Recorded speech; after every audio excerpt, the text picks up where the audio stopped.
After my husband passed away, we gathered for the inheritance reading. My daughter-in-law sneered, "Finally, I'll live off his fortune." Everyone laughed. I straightened my blazer, pulled an envelope from my purse, and whispered, "Read it out loud." Minutes later, my lawyer chuckled quietly, while my daughter-in-law turned as pale as a ghost. "I'm glad to have you here.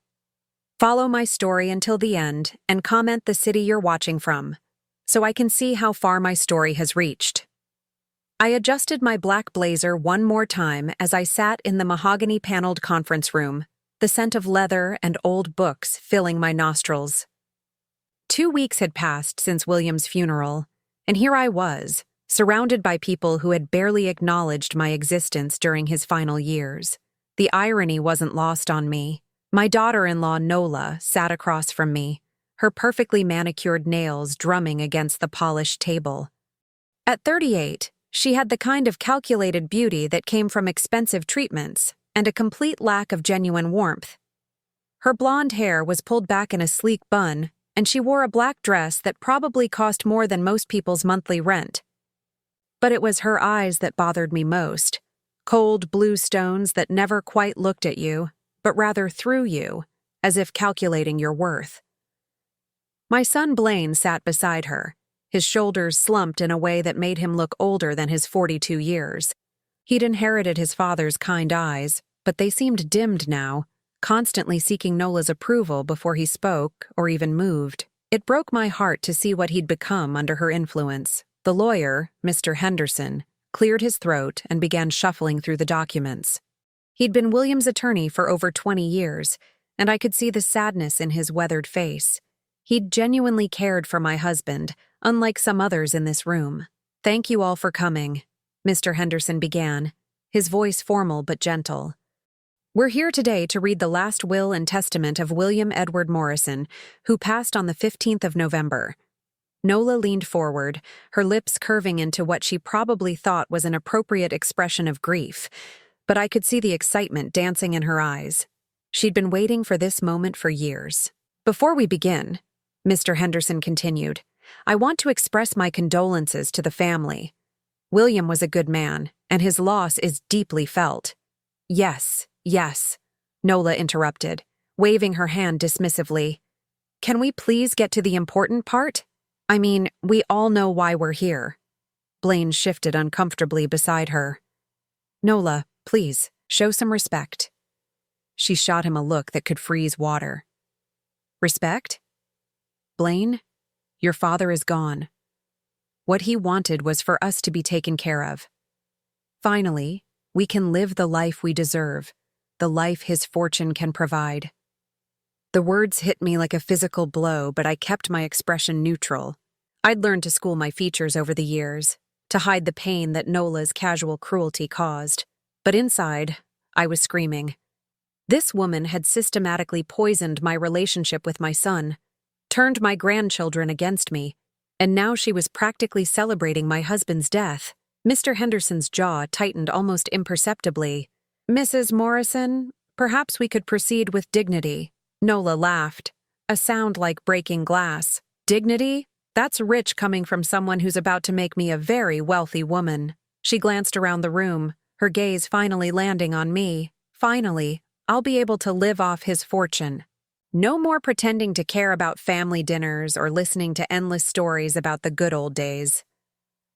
A few people in the room, distant relatives who'd shown up hoping for crumbs, actually chuckled.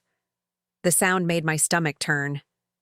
I reached into my purse, my fingers finding the familiar weight of the sealed envelope I'd been carrying for 3 days. William had given it to me a week before he died, when he could barely lift his head from the pillow.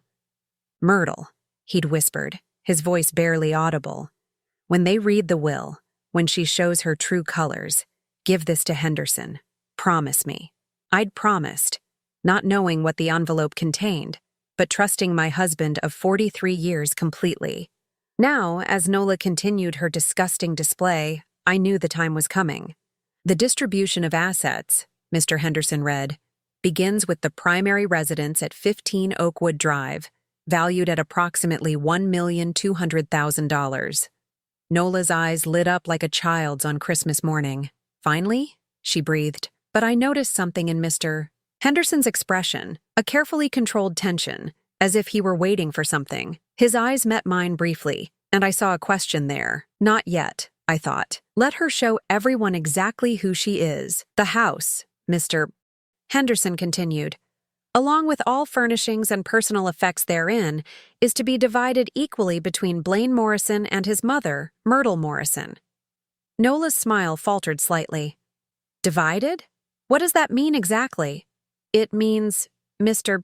Henderson explained patiently, that your husband and his mother will share ownership of the property. That's ridiculous, Nola snapped. Blaine, tell him that's ridiculous. Your mother is 62 years old. What does she need with a house that big? She should be moving into some little apartment somewhere, not taking up space in our inheritance. My hands trembled slightly, but I kept them folded in my lap. This was exactly what William had expected, what he'd prepared for. Blaine looked mortified. Nola, that's my mother you're talking about. So? She's had her time, Blaine. This is about our future, our children's future. Not some sentimental attachment to a woman who barely raised you anyway.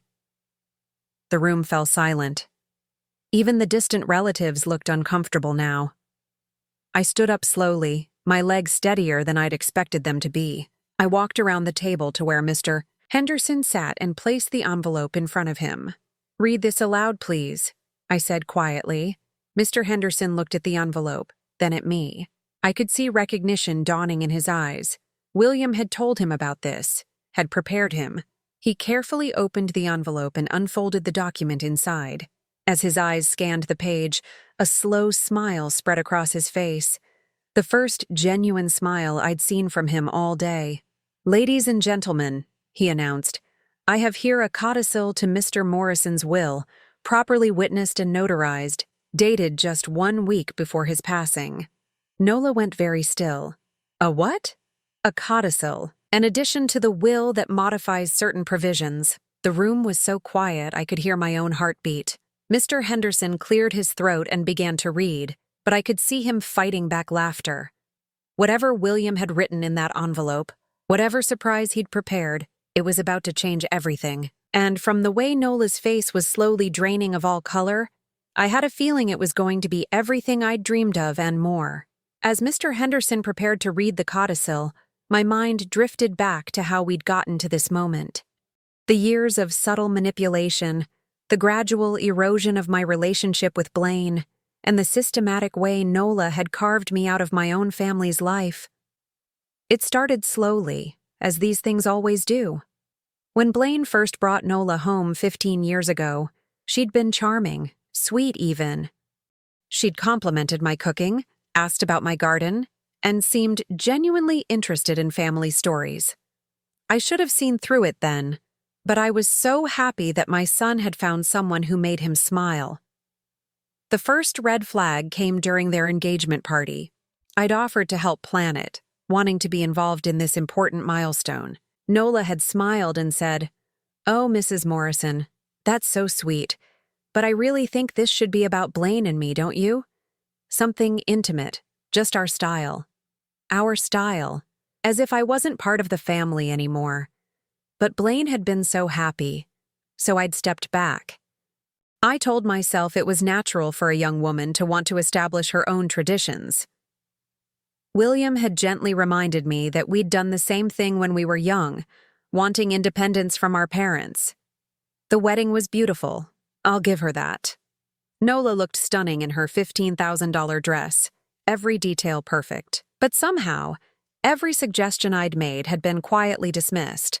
The flowers I'd recommended were too traditional. The menu I'd proposed was not quite right for the vision. Even the photographer I'd suggested, someone who'd captured our family for years, was replaced with someone more contemporary. I found myself relegated to the role of spectator at my own son's wedding. The real campaign began after they moved into their house, a gorgeous colonial that William and I had helped them buy with a down payment of $200,000.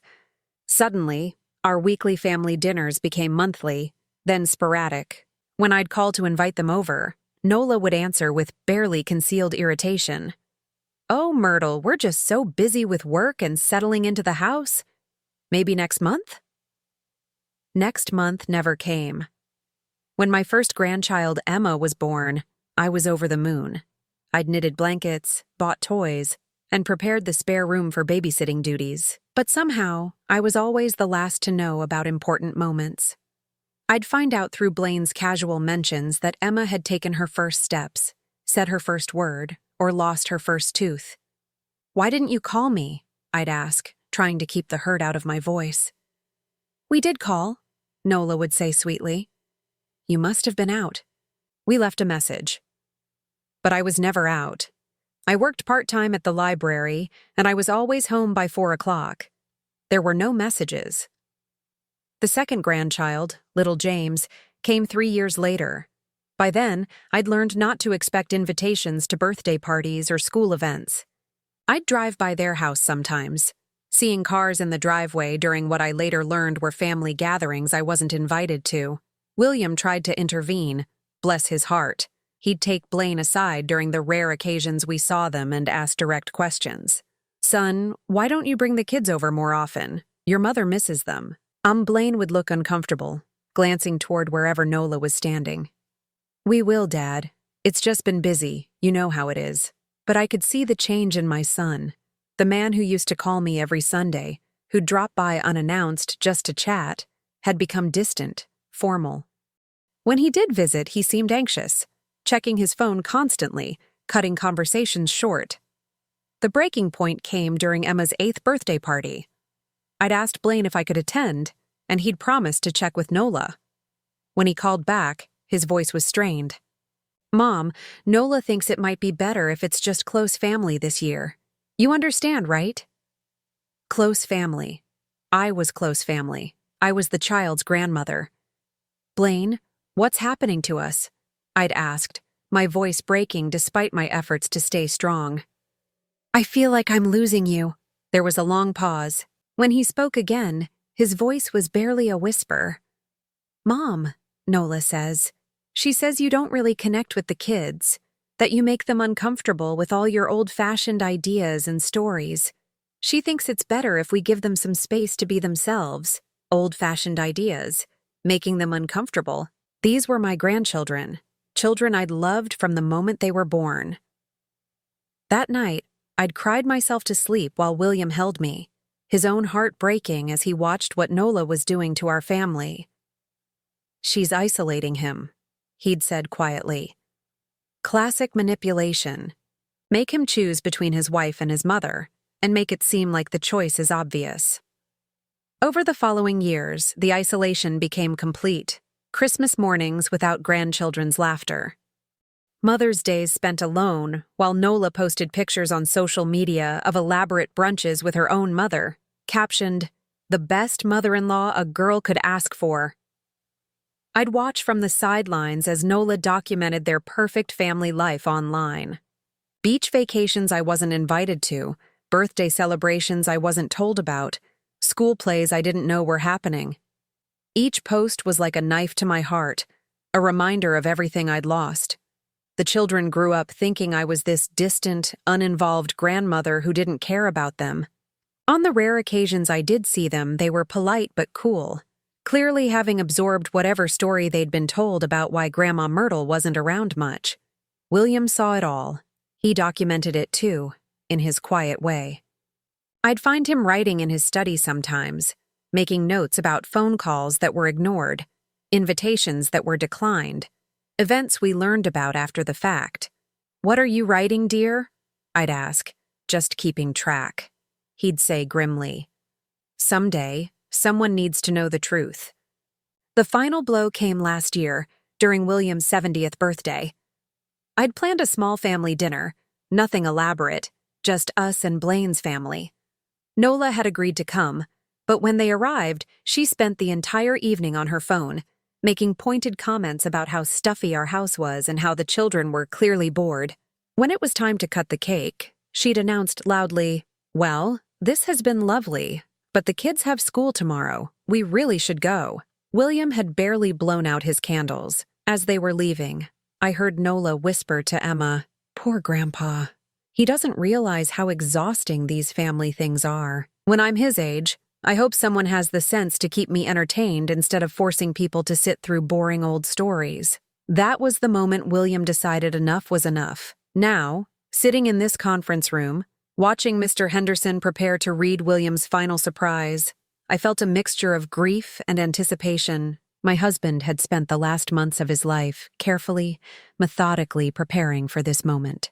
And from the way Nola was starting to fidget in her chair, from the way her confident smile was beginning to crack around the edges, I had a feeling William's plan was about to exceed even my wildest hopes for justice.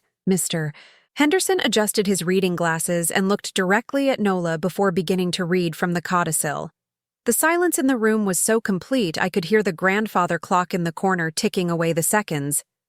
"This codicil," he began, his voice steady and professional, "addresses specific concerns regarding the character and conduct of certain beneficiaries, as observed and documented by the deceased in the months preceding his death." Nola's perfectly composed mask slipped for just a moment. "What does that mean?" William never said anything about documenting anything. "I'm sure he didn't," Mr. Henderson replied dryly. "Shall I continue?" He cleared his throat and resumed reading. "To my beloved wife Myrtle, who has endured 15 years of systematic emotional abuse and manipulation at the hands of my daughter-in-law, I leave the following evidence, recorded without the knowledge of the parties involved, between the dates of September 1st and November 10th of this year." My heart started pounding. William had been recording things? How? When? Mr. Henderson reached into his briefcase and pulled out a small digital device. "The deceased left specific instructions that these recordings be played during the reading of the will, in the presence of all beneficiaries." Blaine looked confused. "Dad was recording conversations? That doesn't sound like him." "Actually," Mr. Henderson said, pressing a button on the device, "it sounds exactly like him. Your father was a methodical man who believed in truth and justice. He spent his final months gathering evidence of what your mother has been enduring." The first recording began to play, and I recognized the setting immediately. It was from 3 months ago, during one of their rare visits to our house. William must have had a recording device hidden in the living room. Nola's voice came through crystal clear. "I don't know why we have to keep doing this, Blaine. Your mother is becoming more pathetic by the day. Did you see how desperate she looked when she was trying to show Emma those old photo albums?" "She's just trying to connect with the kids," Blaine's voice responded, sounding tired. "Connect? She's embarrassing them. Emma told me afterward that Grandma Myrtle smells like old people and that her stories are boring. James actually asked me if we have to keep visiting." My chest tightened hearing this. Those weren't things my grandchildren had said. I would have seen it in their faces. Nola was putting words in their mouths. The recording continued. "I think it's time we started limiting these visits even more. Maybe just holidays, and only the major ones. Your mother had her time to be a parent, and frankly, she wasn't very good at it.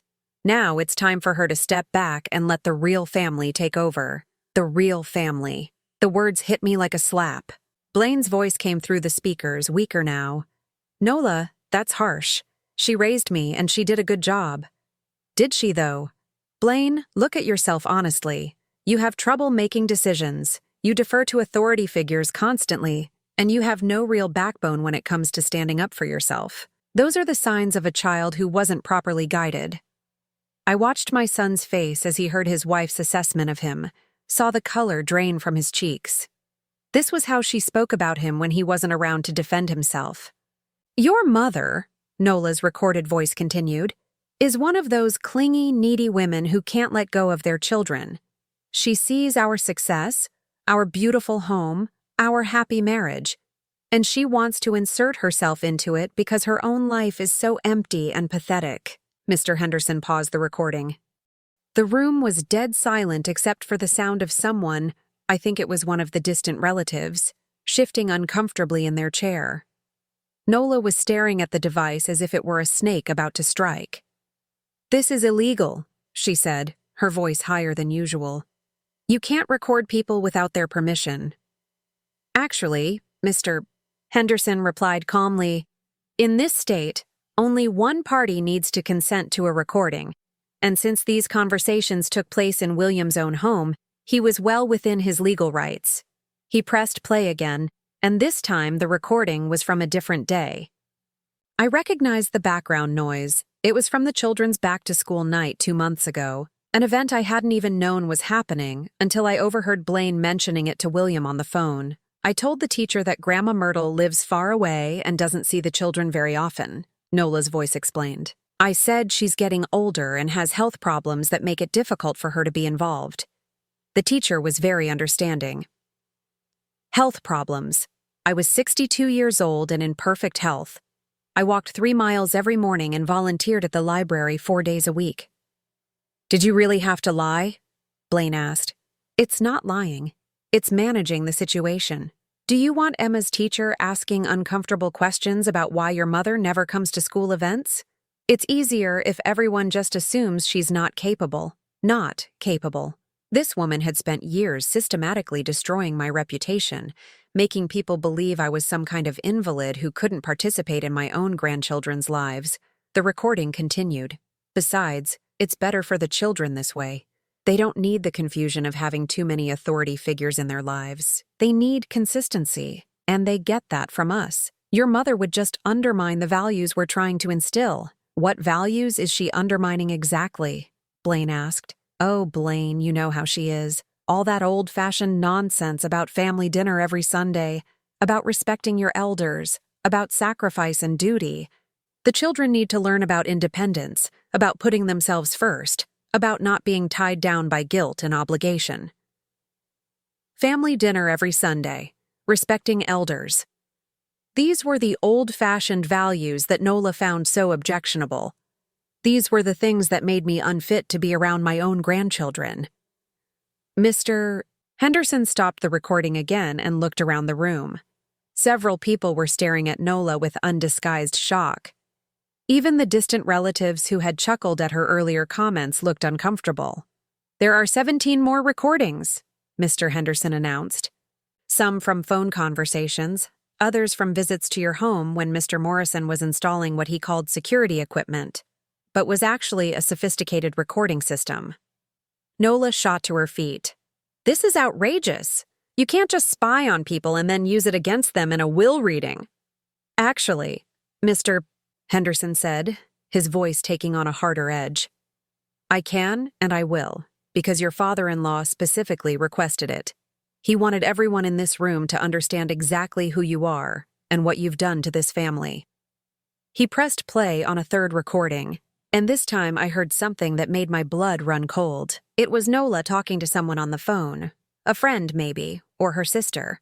The old man is finally starting to decline, she was saying. Blaine doesn't see it yet, but I can tell. He's getting forgetful, moving slower. I give him maybe 2 years, 3 at the outside. Are you sure? A woman's voice asked. Oh, I'm sure. And the best part is, he absolutely adores me. He has no idea what I really think about his precious family. By the time he goes, Blaine will be so dependent on my version of reality that he won't even question it. What about the mother? What about her? Nola laughed, a sound like ice cracking. She'll be completely isolated by then. I've been working on it for years. The kids barely know her. Blaine feels guilty every time he talks to her, and she's too proud to fight back. By the time William dies, she'll just be this sad old woman that everyone feels sorry for. The recording ended, and the silence that followed was deafening. I looked at my son, saw the tears in his eyes, saw the way his hands were shaking. Nola, he said quietly, is this really how you feel? She was trapped now, caught between the truth that had just been revealed and the lies she'd been living. For a moment, I thought she might try to deny it all, claim the recordings were fake or taken out of context. Instead, she did something even more revealing. She got angry. You want to know how I really feel? She snapped, turning to face me directly. Fine. Yes, I think you're a pathetic old woman who can't accept that your time is over. Yes, I've been protecting my children from your outdated, suffocating influence. And yes, I've been counting the days until William died so we could finally live our lives without having to pretend we care about your feelings." The room erupted. Blaine stood up so fast his chair fell over backward. Two of the distant relatives gasped audibly. Even Mr. Henderson looked stunned by her venom. But I just sat there, strangely calm, because finally, after 15 years, everyone could see exactly who Nola really was. And I had a feeling William's surprises were just getting started. The aftermath of Nola's outburst hung in the air like smoke from a fire. Blaine was staring at his wife as if seeing her for the first time, his face a mixture of shock, hurt, and something that looked like the beginning of rage. "Nola," he said slowly, "do you realize what you just said? Do you understand what you just admitted to?" She looked around the room, seeming to finally grasp that she'd revealed too much. I could see her mind working, trying to find a way back from the precipice she'd thrown herself over. "I was upset," she said, her voice taking on that wheedling tone she used when she wanted something. "People say things they don't mean when they're emotional. You all ambushed me with those recordings." "Ambushed you?" Mr. Henderson's eyebrows rose. "Mrs. Morrison, those were your own words, spoken freely in what you believed were private conversations. No one forced you to say any of those things." "But you don't understand the context," she protested, looking desperately at Blaine. "I was trying to protect our family unit. Sometimes you have to make hard choices about who gets priority in your life." I watched my son's face as he processed this. 42 years old, and he was finally seeing his wife clearly for the first time. "Priority," he repeated quietly. "My mother raised me by herself after Dad's first heart attack when I was 12. She worked 2 jobs to keep food on the table and still managed to be at every baseball game, every school play, every parent-teacher conference. And you've been telling me for 15 years that she wasn't a good parent?" Nola's jaw tightened. "Blaine, you're being dramatic. I never said she wasn't adequate. I just said she was suffocating and needed to give us space to build our own family." "You called her pathetic," Blaine said, his voice growing stronger. "You said she smelled like old people. You told lies to our children's teachers about her health. How is any of that about giving us space?" Mr. Henderson cleared his throat. "If I may, there's more to the codicil. The recordings were just the first part." He picked up the papers again, and I could see Nola's hands trembling as she gripped the edge of the table. "William Morrison, being of sound mind and body, and having documented the systematic emotional abuse perpetrated against his wife by his daughter-in-law, hereby institutes the following conditions for the distribution of his estate." Conditions. My heart started beating faster.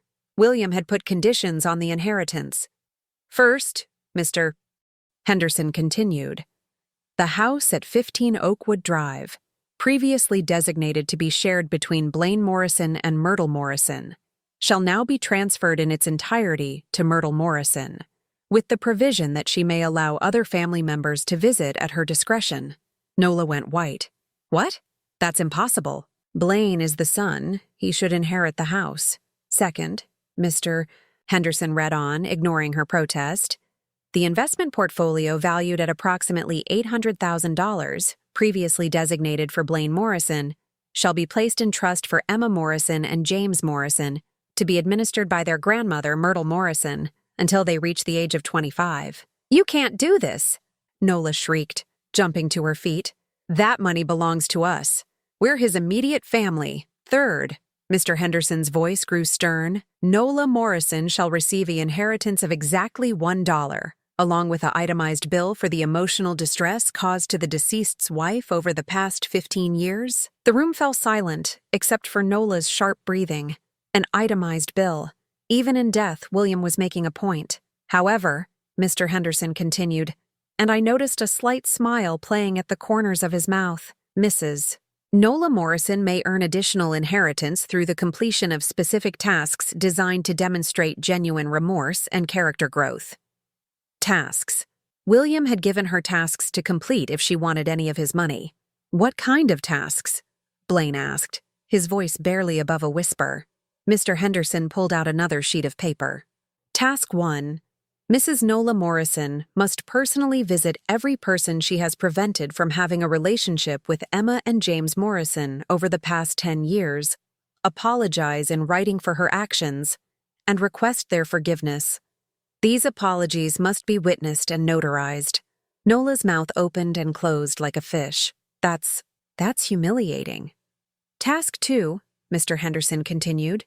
Mrs. Nola Morrison must write a detailed letter to Emma and James Morrison, explaining why their grandmother was absent from their lives, taking full responsibility for her actions, and encouraging them to build a relationship with Myrtle Morrison.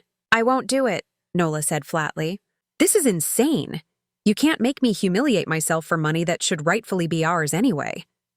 Task 3, Mr. Henderson read, his voice now definitely containing amusement. Mrs. Nola Morrison must volunteer at a senior center for no less than 200 hours, serving meals and assisting elderly residents with daily activities, while wearing a name tag that identifies her as learning to respect my elders. Several people in the room made choking sounds that might have been suppressed laughter. Even I had to bite my lip to keep from smiling. William had really thought this through. This is ridiculous, Nola exploded. I'm not doing any of this. Blaine, tell them this is ridiculous. But Blaine was staring at the papers in Mr. Henderson's hands with something like wonder. Dad actually planned all this, he said softly. He knew exactly what you were doing, and he planned all this. Task 4, Mr. Henderson continued relentlessly. Mrs. Nola Morrison must attend family therapy sessions with her husband and children, with a therapist chosen by Myrtle Morrison, for a minimum of 6 months. I don't need therapy, Nola snapped. There's nothing wrong with me. And finally, Task 5, Mr. Henderson concluded. Mrs. Nola Morrison must write a public apology to be published in the local newspaper, acknowledging her mistreatment of Myrtle Morrison and taking full responsibility for damaging the family relationships. The silence that followed was profound. I could see Nola's mind racing, calculating the humiliation against the potential financial gain. How much? She asked finally, her voice tight with barely controlled fury. How much would I get if I completed all these ridiculous tasks? Mr. Henderson consulted his papers. Upon completion of all 5 tasks, to be verified by independent witnesses, Mrs. Nola Morrison would receive the sum of $50,000. $50,000? Nola's voice rose to a shriek. That's it? After everything I'd have to do, after all that humiliation, I'd get $50,000. Yes, Mr. Henderson said simply. And if you refuse to complete the tasks, or if you complete some but not all, you receive only the $1 specified in the original bequest. Nola turned to Blaine, her face flushed with anger and desperation. Blaine, you can't let them do this to me. I'm your wife. We have children together. That money should come to our family. But something had changed in my son's face. The weak, uncertain expression he'd worn for so many years was gone, replaced by something harder, more determined. Nola, he said quietly, for the first time in our marriage, I think I'm seeing exactly who you are. What's that supposed to mean? It means, Blaine said, standing up slowly, that I need to think about whether I want to be married to someone who could treat my mother the way you've treated her. The color drained from Nola's face. You don't mean that. Blaine, we have a life together. We have children. You can't throw that away because of some silly recordings and a vindictive old man's revenge fantasy. Revenge fantasy? I spoke for the first time since handing over the envelope, my voice steady and calm. Nola? My husband didn't want revenge. He wanted truth. And now everyone in this room knows exactly what that truth is. She whirled to face me, her carefully constructed mask finally completely gone. You think you've won something here, don't you? You think this changes anything? I stood up slowly, feeling stronger than I had in years. I think, I said quietly, that for the first time in 15 years, my son knows who his real family is. Nola looked around the room desperately, seeking an ally, someone who would take her side, but the distant relatives were studiously avoiding eye contact, and Mr. Henderson was quietly organizing his papers with an air of professional satisfaction. This isn't over, she said, her voice shaking with rage. "I'll contest this. I'll hire lawyers. I'll prove that William was mentally incompetent when he wrote this." Mr. Henderson looked up from his papers. "Mrs. Morrison, your father-in-law anticipated that possibility. The codicil was reviewed and approved by 2 independent physicians who certified his mental competency. Additionally, there are psychiatric evaluations on file confirming his sound state of mind. William had thought of everything. Even from the grave, he was protecting me, protecting our family from the woman who had tried to destroy it." Nola grabbed her purse and headed for the door, then turned back one last time. "Choose carefully, Blaine," she said, her voice cold as winter, "because once you side with her, there's no going back." And then she was gone, leaving behind only the lingering scent of her expensive perfume and the echo of 15 years of lies finally brought to light. The days following the will reading unfolded like a slow-motion earthquake. Nola had stormed out of the lawyer's office, but she didn't stay gone. Within 24 hours, she was back, and this time she came armed with a strategy that was both desperate and vindictive. I was in my garden the next morning, tending to the roses that William had planted for our 20th anniversary, when I heard raised voices from the house next door. Blaine had moved back into his childhood bedroom the night before, telling me he needed space to think about his marriage. Through the thin walls, I could hear Nola's voice, sharp and demanding. "You cannot be serious about this, Blaine. You're going to throw away 16 years of marriage because of some manipulative recordings made by a bitter old man?" "They weren't manipulative." Blaine's voice was quieter but firm. "They were true. Every word you said on those recordings was exactly how you really feel." I tried not to listen, but their voices carried through the open windows. Part of me felt guilty for eavesdropping, but another part, the part that had been silenced for so many years, needed to hear this conversation. "I was venting!" Nola's voice grew shriller. "Everyone vents about their in-laws. It doesn't mean I actually hate your mother." "You called her pathetic, Nola. You said she smelled like old people. You told our children's teachers that she was sick so they wouldn't ask why she never came to school events. How is that just venting?" There was a long pause, and when Nola spoke again, her voice had taken on that manipulative sweetness I knew so well. "Baby, I was protecting our family. Your mother has always been intense. She wanted to be involved in everything, and I thought it was better for the kids to have some space. I was trying to help her maintain her dignity by creating some natural distance. Even from my garden, I could hear the lies rolling off her tongue like honey. But Blaine wasn't buying it anymore. Natural distance? Nola. She's their grandmother. She's my mother. The only intense thing about her was how much she loved us, and you turned that into something wrong. She was suffocating us." "No," Blaine said, and his voice carried a strength I hadn't heard in years. "You were suffocating me. You made me feel guilty every time I wanted to call her, every time I wanted to bring the kids to see her. You made me choose between my wife and my mother, and I chose wrong." I had to sit down on the garden bench, overwhelmed by hearing my son finally understand what had happened to our family. Later that afternoon, Nola appeared at my front door. She'd clearly spent time preparing for this encounter. Her hair was perfectly styled, her makeup flawless, and she wore a demure blue dress that probably cost more than I spent on clothes in 6 months. "Myrtle," she said, her voice dripping with false sincerity, "I think we need to talk." I invited her in, curious to see what approach she would take. She settled onto my living room sofa, the same sofa where she'd made those cruel comments that William had recorded. "I want to apologize," she began, "for the things I said in those recordings. I was stressed and overwhelmed, and I said things I didn't mean. You know how marriage can be. Sometimes you say things about your in-laws that come out harsher than you intended." I studied her face, looking for any sign of genuine remorse. There was none. This was a performance, carefully calculated to get what she wanted. "Which things didn't you mean?" I asked quietly. She blinked, clearly not expecting the question. "Well, all of it, really. I don't actually think you're pathetic, and I certainly don't think you smell bad. That was just frustration talking. What about keeping me away from Emma and James? What about lying to their teachers?" What about making Blaine feel guilty for wanting to have a relationship with me?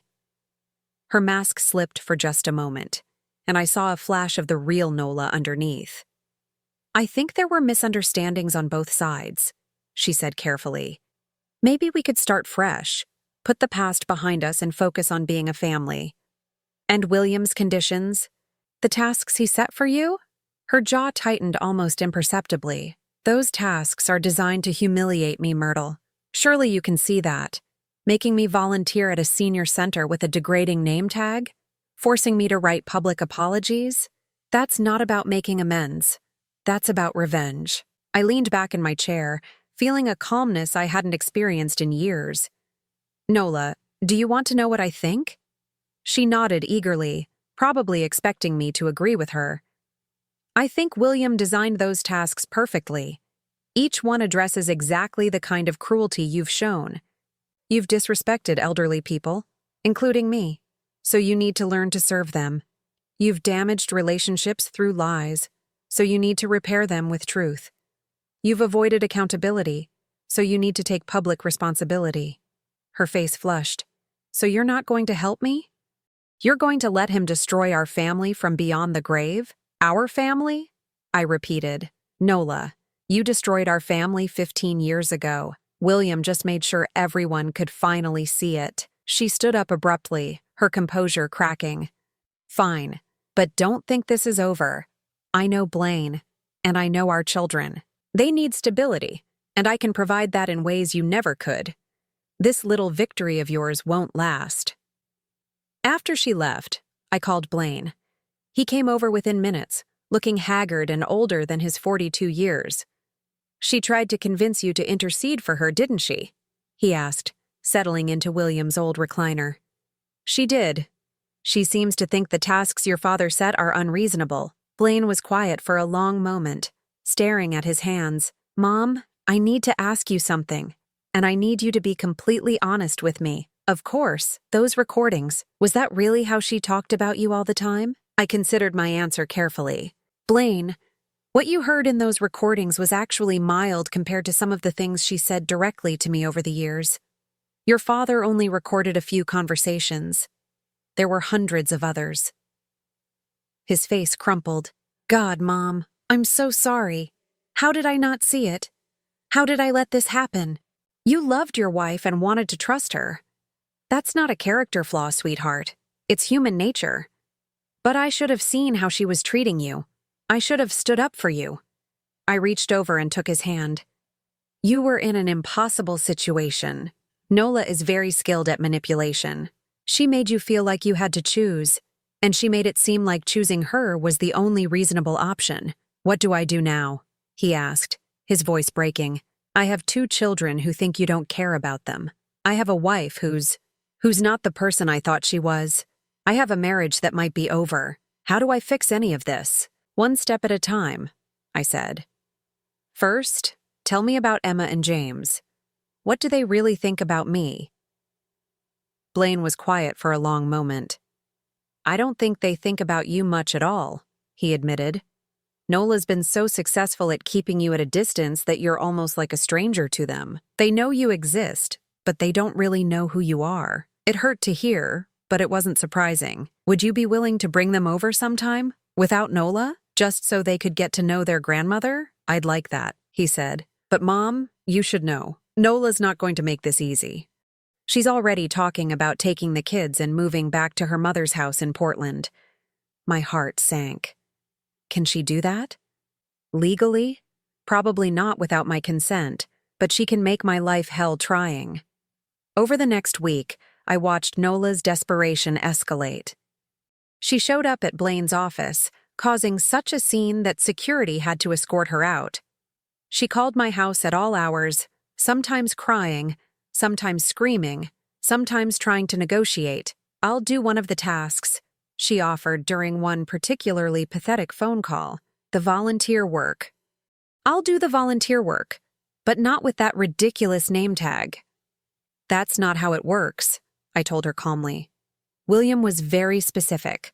All 5 tasks, completed exactly as outlined or nothing. You're enjoying this, aren't you? She spat. You're enjoying watching me suffer. No, Nola, I'm not. I'm sad that it came to this. I'm sad that you spent 15 years destroying relationships instead of building them. I'm sad that my grandchildren don't know me because of the lies you told. But am I enjoying watching you face consequences for your actions? I suppose I am. The breaking point came when she tried to use Emma and James as weapons. She picked them up from school early one day and brought them to my house, clearly having coached them beforehand. Grandma Myrtle, 12-year-old Emma said, her voice stilted and uncomfortable. Mommy says you're trying to take Daddy away from us. My heart broke looking at these children. My grandchildren, who barely knew me but had been taught to see me as a threat. Oh, sweetheart, I said, kneeling down to Emma's level. I would never try to take your daddy away from you. I love your daddy very much, and I love you and James too, even though we haven't had much chance to get to know each other.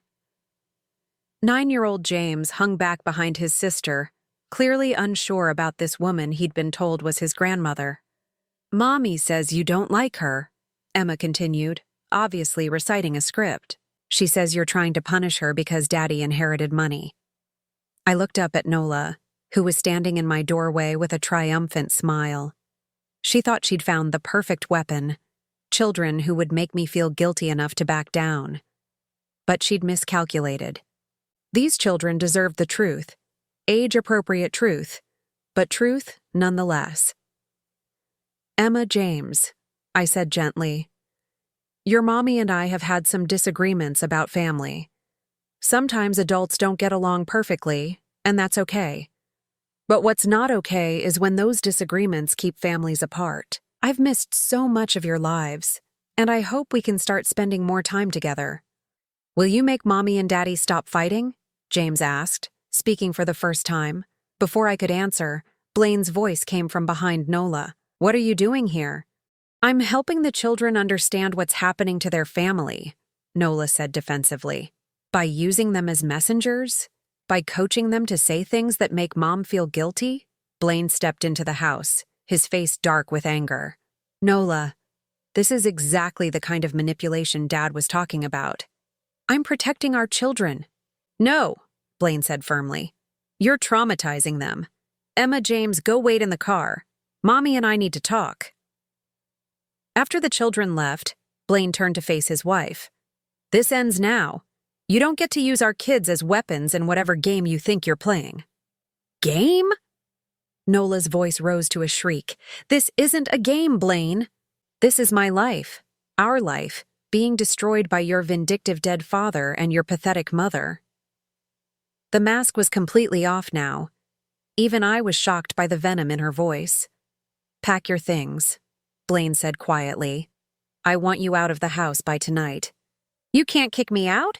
It's my house too. Actually, Blaine said, pulling out his phone. I called my lawyer this morning.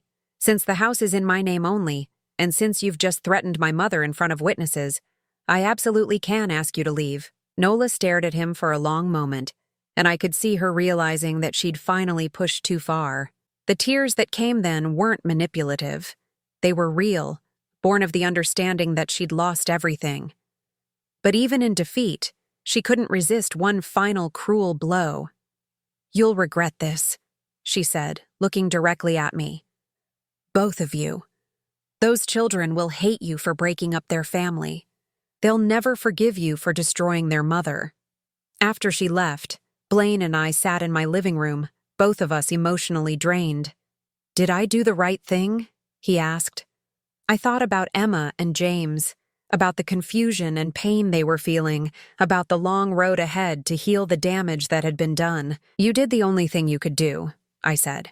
You chose truth over lies, love over manipulation. Your children will understand someday. As if summoned by my words, my phone rang. It was Mr. Henderson. Mrs. Morrison, he said. I thought you should know. Mrs. Nola Morrison contacted my office this afternoon. She wants to discuss the possibility of completing the tasks outlined in your husband's will. I smiled, feeling William's presence as if he were standing right beside me. Tell her, I said, that she's welcome to try. 6 months later, I stood in my kitchen making Sunday dinner for the first time in 15 years with my grandchildren helping me. Emma was carefully setting the table with my good china, the same china Nola had once called old-fashioned and depressing, while James stirred the gravy with the intense concentration that only a 9-year-old could bring to such an important task. "Grandma Myrtle," Emma said, pausing in her table setting, "why didn't we used to come for Sunday dinner? Daddy says you always made Sunday dinner, but I don't remember ever eating here before." I glanced at Blaine, who was sitting at the kitchen counter reading the newspaper. Another Sunday tradition we'd restored. He gave me a slight nod, letting me know it was okay to answer honestly. "Well, sweetheart," I said carefully, "your mommy thought it might be too much for you to have dinner at 2 different houses every week. She wanted to make sure you had time to just be kids and play with your friends." It wasn't the whole truth, but it was enough truth for a 12-year-old to understand. Emma seemed satisfied with the answer and went back to arranging the silverware with the precision of a surgeon. The past 6 months had been a journey of healing, discovery, and yes, some satisfaction at watching Nola struggle with the consequences of her actions. True to her word, she had attempted to complete William's tasks, the key word being attempted. Task 1, personally apologizing to everyone she'd kept away from the children, had lasted exactly 3 visits. She'd managed to write stilted, clearly insincere apologies to my sister Margaret and to my friend Dorothy from the library, both of whom had been systematically excluded from family events over the years. But when she got to Mrs. Chen, Emma's kindergarten teacher, who had specifically asked about grandparent involvement, only to be told I was too ill to participate, Nola had stormed out mid-apology when Mrs. Chen asked pointed questions about why she'd lied. "She was hostile," Nola complained to Mr. Henderson. "She wasn't accepting my apology in good faith. Perhaps," Mr. Henderson had replied dryly, "because she could tell it wasn't offered in good faith." Task 2, writing a letter to Emma and James explaining why their grandmother had been absent, never got completed at all. Nola wrote 17 different drafts, each one blaming everyone but herself, before finally admitting she couldn't bring herself to take responsibility in writing.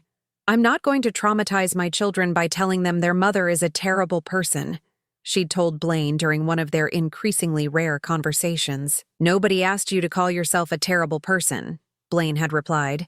"Dad asked you to tell them the truth about why Mom wasn't around. There's a difference." Task 3, volunteering at the senior center, provided the most entertainment, though I felt somewhat guilty about enjoying it so much. Nola lasted exactly 6 days at Sunset Manor, where the residents had quickly sized up her attitude and responded accordingly. Mrs. Patterson, a sharp-tongued 92-year-old former schoolteacher, had reportedly told Nola, "Young lady, I've been eating longer than you've been alive, and I don't need you sighing dramatically every time you bring me my meal." When Nola complained to the volunteer coordinator that the residents were difficult and ungrateful, she was politely informed that perhaps senior care wasn't her calling. The name tag reading, "Learning to Respect My Elders," never got worn. Nola claimed it was degrading and psychologically harmful. Task 4, family therapy, actually started promisingly. Dr. Sarah Williams, the therapist I'd chosen, was a no-nonsense woman in her 50s who specialized in family dysfunction and manipulation. For the first 3 sessions, Nola had been on her best behavior, playing the role of the concerned mother and wife who just wanted to heal her family. But Dr. Williams was too experienced to be fooled. By the 4th session, she was asking direct questions that Nola couldn't deflect with charm and tears. "Nola, Dr. Williams had said during what turned out to be the final session, "You've spent 4 weeks talking about everyone else's behavior and how it affected you. Can you tell me about a specific instance where your own actions might have contributed to the family problems?" According to Blaine, who continued with the therapy sessions alone, Nola had spent 20 minutes trying to reframe every example as being someone else's fault, before finally declaring that Dr. Williams was clearly biased and walking out. Task 5, the public apology, never even got started. The thought of admitting wrongdoing in print, where it could be preserved forever, was apparently too much for Nola's pride to bear. By the end of 3 months, it was clear that Nola would never complete Williams' requirements. She would get her $1 and nothing more.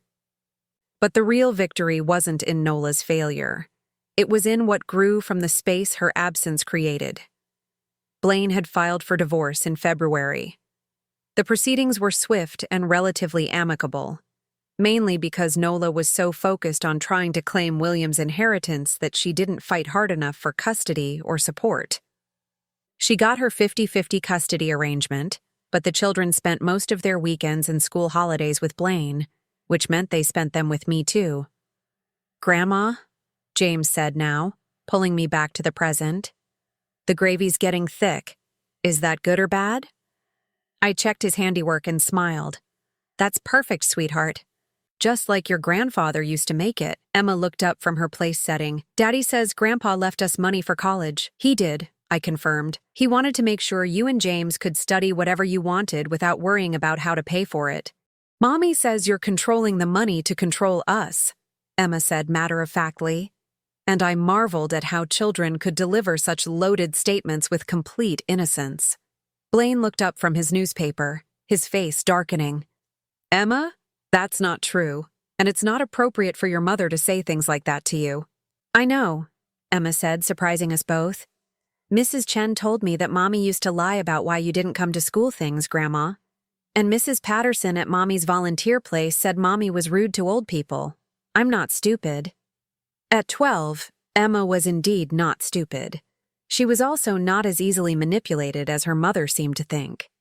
Children, I'd learned, have a remarkable ability to recognize truth when they hear it, even when it conflicts with what they've been told.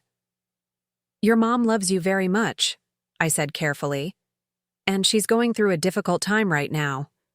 Sometimes when people are hurting, they say things that aren't quite fair." "Are you and Daddy hurting too?" James asked, looking up from the gravy with concern. Blaine set down his newspaper and moved to where James was standing.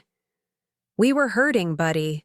For a long time, we were very sad because we missed each other. But now we're together again, and that makes us happy." "Even though Mommy's not here?" It was the question I'd been dreading and hoping for. These children needed to understand that their family hadn't been destroyed. It had been healed. "James," I said, sitting down so I was at his eye level, "there are lots of different ways to be a family. You and Emma will always have your mommy, and you'll always have your daddy. And now you also get to have me. That's not fewer people loving you. That's more people loving you." "But why can't we all be together?" Emma asked, the 12-year-old in her still hoping for the fairy tale ending. Blaine answered this one. "Because sometimes adults hurt each other so much that they can't live together anymore. But that doesn't mean they stop loving their children. Your mom will always be your mom, and I'll always be your dad, and Grandma will always be your grandma. We just love you from different houses now."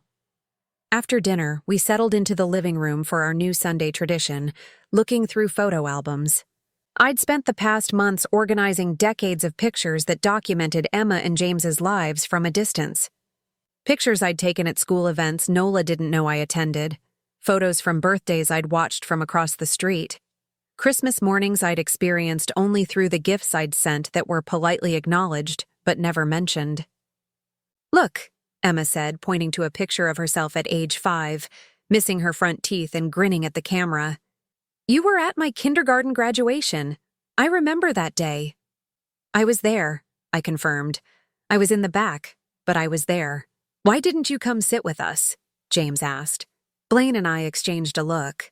We'd agreed to answer their questions honestly but age-appropriately. "Your mommy thought it might be confusing for you to have too many grown-ups there," I said. "She wanted your special day to be simple and calm." "That's silly," Emma declared with the straightforward logic of a child. "More people who love you doesn't make things confusing. It makes things better." Out of the mouths of babes. Later that evening, after Blaine had taken the children home to get ready for the school week, I sat in William's chair with a cup of tea and reflected on how much had changed. The house felt alive again.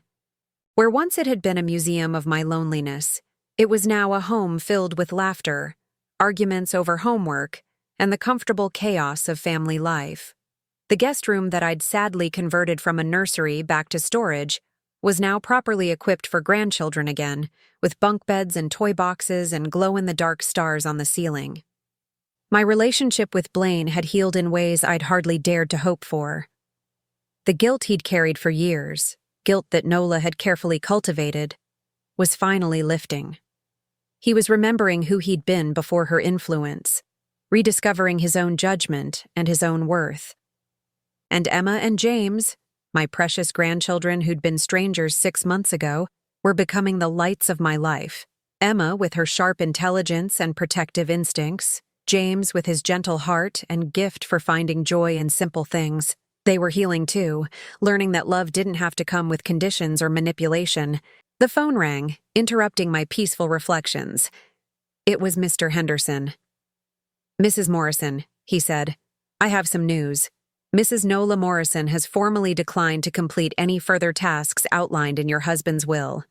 She's requested that I process her final inheritance payment." "The $1, I said. "The $1, he confirmed, and I could hear the amusement in his voice. "She's also asked me to tell you that she considers this chapter of her life closed and doesn't wish to have any further contact with you or your family. And the children? She'll exercise her custody rights, of course, but she's indicated that she won't be fighting for additional time or trying to interfere with their relationship with you and Blaine." After I hung up, I sat in the gathering darkness thinking about second chances and the price of pride. Nola could have had a place in this family if she'd been willing to admit her mistakes and make amends. William had given her a path back, difficult but not impossible.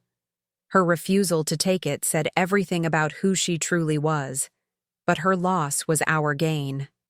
Without her constant manipulation and interference, Blaine was becoming the father he'd always wanted to be. Emma and James were learning what healthy family relationships looked like, and I was finally able to be the grandmother I'd always longed to be. A year later, I stood in the same kitchen, but this time I wasn't alone in my dinner preparations. Emma was teaching her boyfriend how to make William's famous gravy. The recipe had become a family tradition. James, now 10 and full of opinions, was arguing with Blaine about whether we needed 1 pie or 2 for dessert. "Definitely 2, he insisted. "Emma's boyfriend eats like a horse, and Uncle Dave is coming." Uncle Dave was my brother, who'd driven up from Los Angeles for Emma's 13th birthday.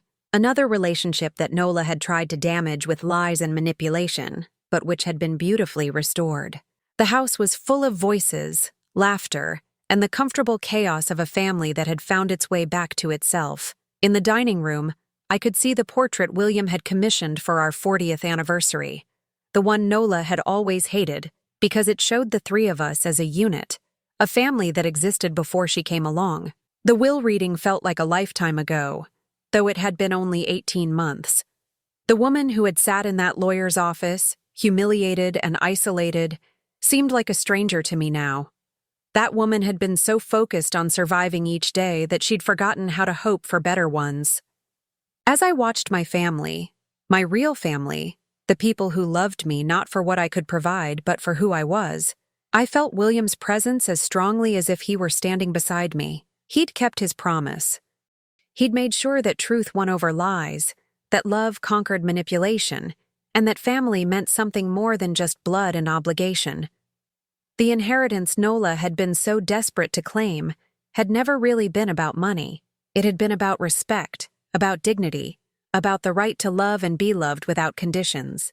And in the end, I'd inherited everything that truly mattered. Now I'm curious about you who listened to my story. What would you do if you were in my place? Have you ever been through something similar? Comment below.